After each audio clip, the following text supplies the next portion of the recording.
Unit Audio. Revisitation. Breach of Trust. Go ahead. I know it was technically more of an Osgood episode, but this was totally Kate's episode. Yeah. This was just Redgrave did an amazing job in this one. Like 100%. Also, Josh is still totally smitten with Osgood, even though totally nothing going on with him. How? And Osgood is secretly a pervert. Yeah, You don't think she'll, And Osgood's, what? Because you know exactly where her mind went. And he's like, tell him what she does. Oh, yeah, no.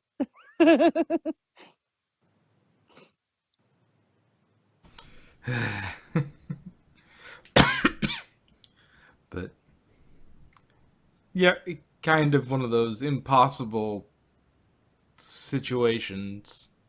Kobayashi Maru type things. Yeah, no-win situations. And Also, very much men are pigs. no argument there.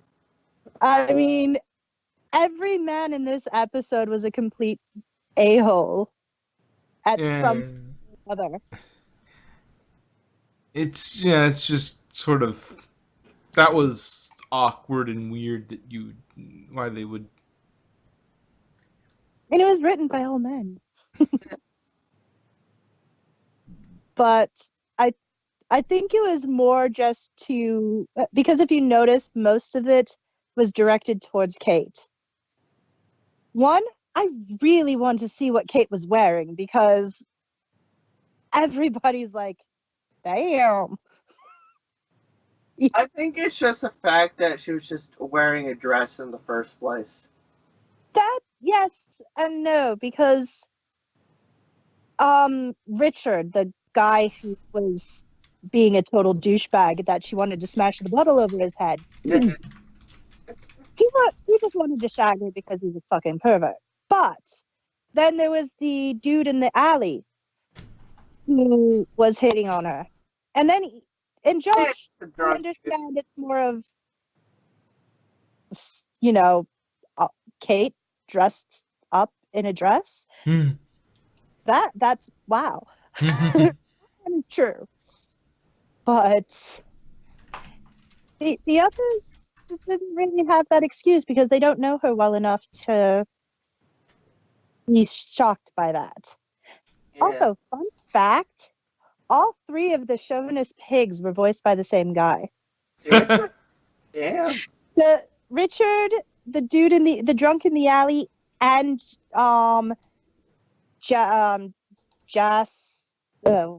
frack. I had it written down somewhere. Jarek. All three of them were voiced by the same dude. It's the same guy who does Shinley? Shindy? Shindy, yeah. No, different guy. Okay. He was a guest for this episode. And while the Calviri were mentioned, it was mentioned that Unit has faced Calviri before, they were made up specifically for this episode. There was no prior Unit story in Doctor Who about it.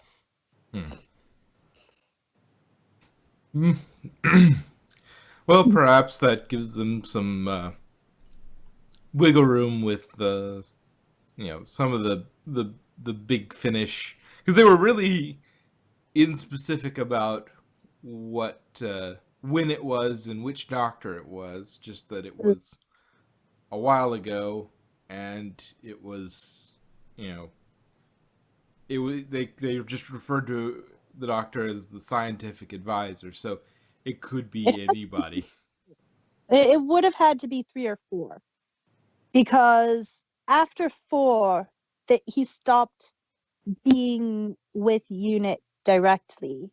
He still encountered Unit on a few occasions, but he was not as involved with Unit after the 4th Doctor. Well, I'm talking with the Well, he could still be there in basically an episode we never saw. Like, True. like if, say, Unit called on the Seventh Doctor to come by and deal with them, if McCoy's Doctor, Yeah, he wouldn't necessarily have to, yeah, he it didn't wasn't. necessarily have shown it in the show, but he could have. Yates wasn't. I don't think Yates was in there at that point. The brig had definitely retired by that point. Okay, And was it mentioned that the brig was there, or no, but it did mention Mike Yates because okay, Mike, the one who filed the report, and I don't think that Yates was in there during Battlefield, which okay. was Seventh Doctor unit episode. Well, it could have been another time before then, but yeah, as long as Yates was there, Doctor it could being have. called because I think that's the last time actual classic unit was part of it. Yeah, it just means that there's there are enough gaps in what the Doctor does on a regular basis that so long as it fits what limited restrictions they have on it, like Yates was there. Okay, how long was Yates's tenure? And even then, it could have been that the Doctor is you got to think about this fourth dimensionally as well, because the Doctor could have a doctor ahead of them could have come back and seen you know uh, gone and seen the time with Yates. You could have had any doctor come back and visit that time when Yates was there. They just intercepted the call from a different regeneration. It's like, yes, I'm still the Doctor. I'm just not the Doctor you're used to. You've regenerated. Yeah, quite a few times since you will have seen me. But Yeah. but you may see me, but the older me, the me from back then, it's wibbly wobbly. Oh, God. Being a time traveler is. It's funny because I'm actually role playing as my Osgood character. I'm role playing with a 13th Doctor who went back in time to get to meet the brig. So it's not impossible. It happened.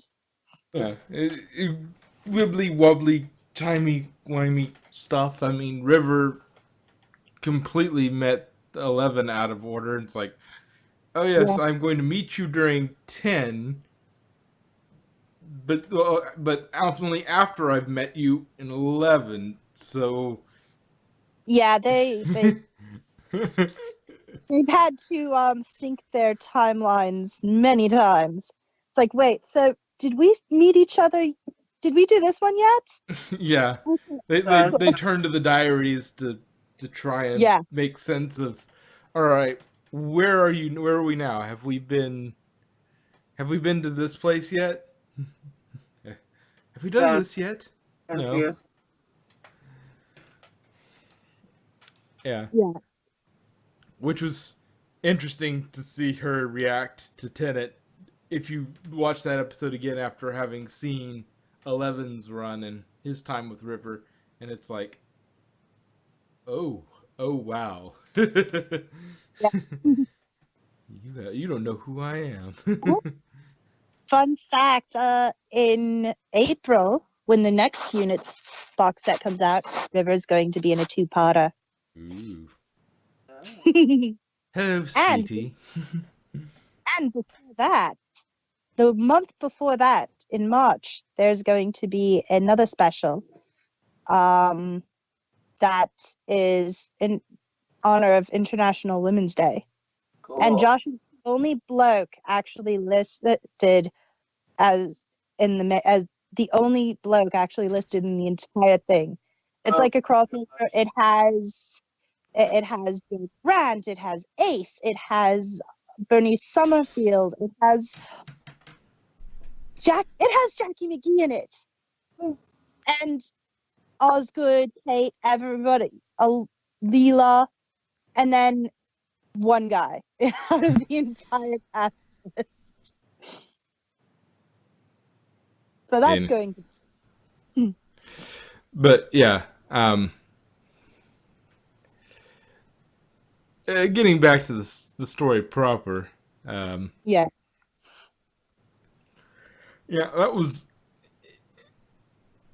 It was a bit, it's one of those things where neither solution is particularly uh, savory, and so they basically the writers just sort of pulled a Batman with Osgood and Josh. It's like we're gonna let her have the big weapon, and you know we won't be responsible. We won't have fired it, but we'll have let them go. So Yeah. it's like we didn't fire it. It was an internal matter. We let them sort it out themselves. Yeah. Poor Narai though. She is now a little what 5-year-old alien girl stuck on Earth with nobody. So Yeah. So the unit family is growing. pretty. It seems pretty much that Osgood is going to end up having to adopt her because Osgood's the only one she trusts. Hmm. And then 'Cause- they'll have to get her a hologram so that she can walk around any without. and and make the universal translator she used a bit smaller than just speakers because I don't know exactly how it was set up, but I'm pretty sure it was just within the computer system of the units proper. Hmm. It seemed like it was just the intercom, not actual like universal translator Babelfish. Yeah. I love that it was set to French instead of English. Why was it set to French? What reason would you have to set that to French? Oh yeah. It accidentally happens. I mean, have you never like watched a movie and had the language misset No. because it just was that way? You pressed the wrong button. No, I don't think so. Maybe because the musical language is more sound. Well, the best I can think of is that the machine was trying to translate it, and French was closer, and Yeah, then that's they forgot to right. put the last little analytical twist on it to switch it from they got from that language to French, which was the closest they could get it, or they had another language, then they went from that language to French because French was the closest uh, I mean, language. Latin-based languages do seem more lyrical sounding. So But maybe it was because of that aspect of it. It was just a closer leap, and then she just, oops, I need to add that adjustment. I at just the have to last adjust at that. the last layer of translation, it's like yes, we translated it directly into French because that was a lot easier, and then syntax lined up with French, and then we dumped that into an English we forgot to dump that into the English translator. So once you get to French, well then translating to English from French is not that crazy. Hmm. And poor Kate having to speaking to them without a translator. And she's like, I'm smiling, so hopefully you'll see that I'm happy and it'll make you happy too. And please tell me if I sound completely mad.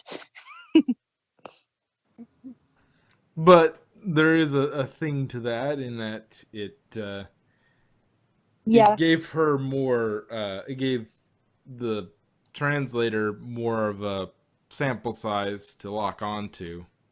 true. It's like Yeah, she's just talking and That it was. talking, and then just all of a sudden, French. Oh, and then English. I'm not saying it was wrong to do. I'm just saying it was that it must have been awkward as hell. Oh no, it was the right thing to do because otherwise you wouldn't have been able to get the sample size you needed to really start to lock onto syntax and figure out words and whatnot. If words are a thing, if it's not just like notes. Yeah.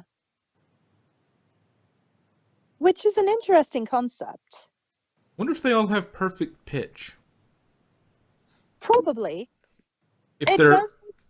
if their language requires that they have perfect pitch, Yeah.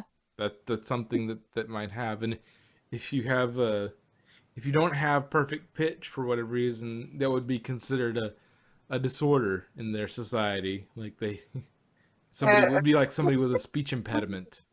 It does make me wonder about their eating habits. And what if they have Like, different? What if they have like different languages, their own thing? Like some people sing like in rock style, others like in hip hop, and so on and so forth. what thing? I want to see the metal version. They speak so Screamo. they speak so quickly and so loudly that they can't understand them.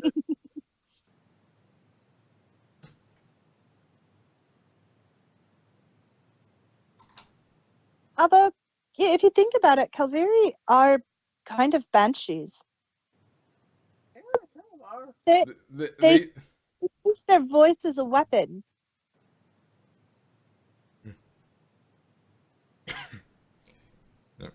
they can weaponize their voice. Mm-hmm. Yep. Which is a line from one of my favorite Emily Autumn songs.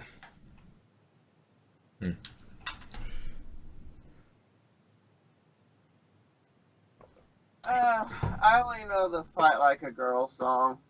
It is from Fight Like a Girl. Uh, My voice, my I weapon of have choice. no idea who that is, so me. maybe you. The very first line of it is, "My heart is a weapon of war, my voice is my weapon of choice." Oh yeah. But Yes. Flash has a very side to this, and I feel kind of bad for him when he had to take the kid to take them back to their cell, and he's like, he's just doing his job, and he is still a soldier and has to do his job, mm, and he really doesn't have any choice in the matter as far as what to do. yeah, and the whole thing is also the whole situation is a very unfair situation to put people in because you have, on one hand, you don't want to do what, you're weighing billions of people, Exactly. versus ethics, and that's a really horrible position to be put in because you have to go, Ex- okay, well, I really don't want to give this, I really want to give them asylum and not let them, you know, you know, let them stay, and then she's like, Kate's line, and Kate written and acted so beautifully in this. Kate's line with, "Is there no justice on your planet?" Yes, and nearly 2 billion of our own children too, including mine. And they'll be slaughtered along with the rest of us if Jarek decides to wipe us out because you brought him here. I think that deserves consideration too, don't you? Fair point. You could just hear how hard it is for Kate to admit that. And to I have didn't to. I didn't realize Kate had children. I'm here. She does. That's 2 sons. The first one, Gordon, named after her father, Alistair Gordon Lethbridge Stewart, was born in 1990. So he's only a few years younger than Osgood, Mm. actually. Yeah, so And then he's roughly my age. He's a little bit younger, but roughly yeah, my age. and then her other son was never named, but Kate never married Gordon's father, who was named Jonathan, and she raised him as a single mother. And then at some point in the late 90s, early 2000s, probably, maybe a little later than that, but somewhere between the late 90s and the time of her first appearance in Doctor Who, she had married and had another son. Because her first appearance, she mentioned how she's a divorcee with two sons. Mm.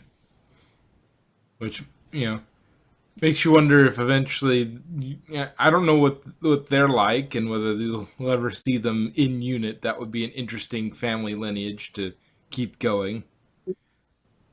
But Especially since her son is an adult. yes, Even though he does still live with her apparently. Because in one of the episodes, I think it was the one with the Tengabushi, she mentioned how her oldest was cooking, so she's just trying to stay late so she doesn't have to eat any leftovers. If I'm lucky, there won't be any leftovers. anyway, um, but And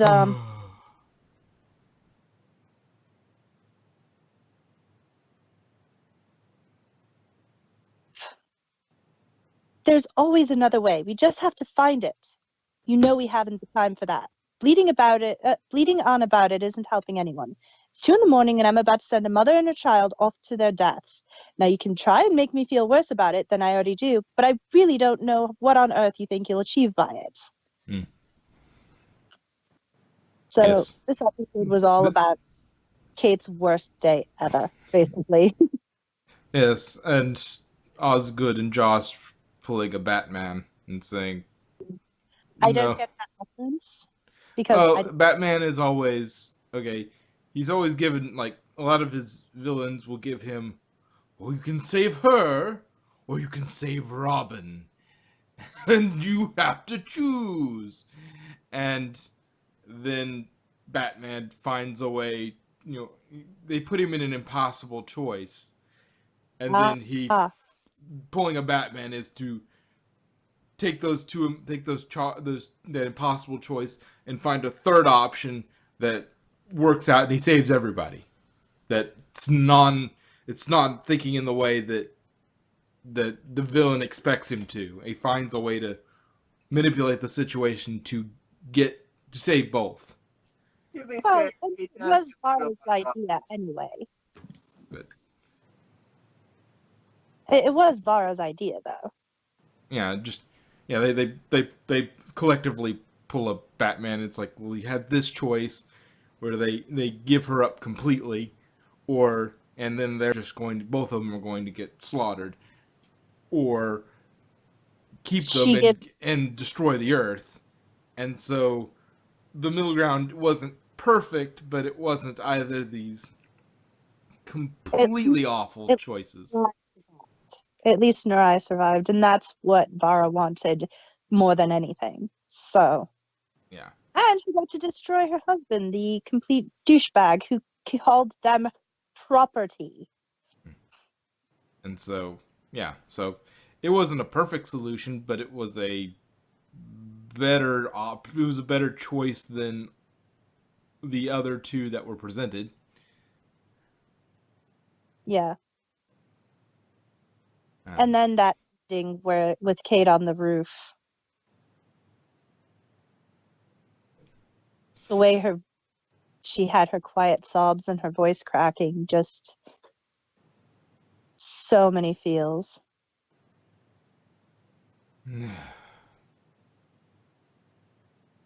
well, I'm about out of things to talk about with this one. Let me think. Yeah.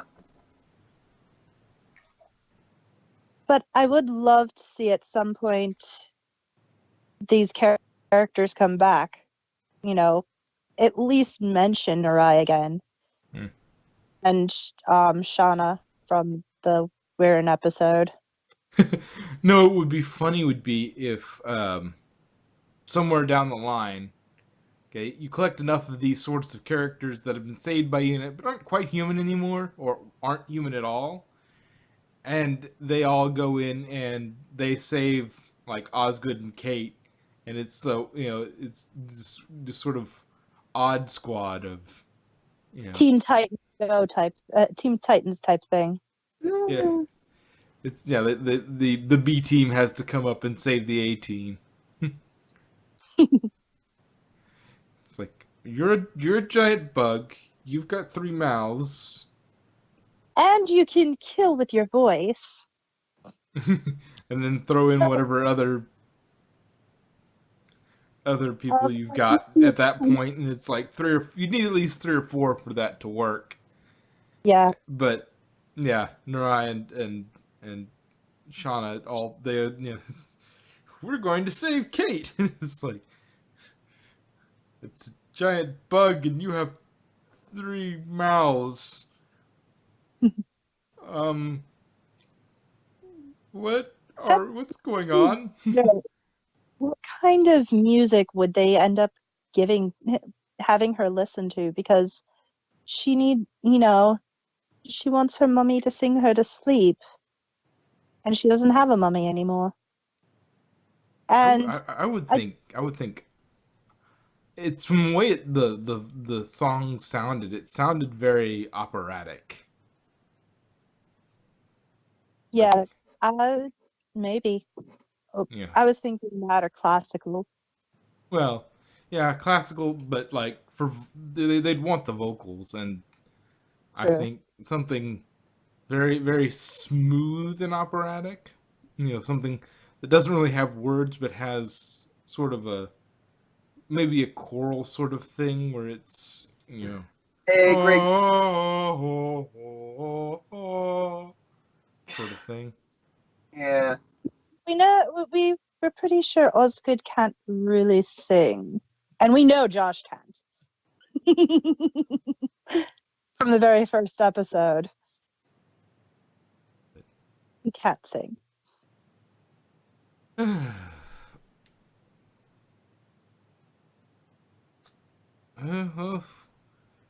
that does give me little headcanon of this cute little family. Because I know Josh Good isn't going to happen, but it's still... It must happen. It must. It's fine to think about. But yeah, exactly. And it could be just like friendshipping, not actual like relationshipping.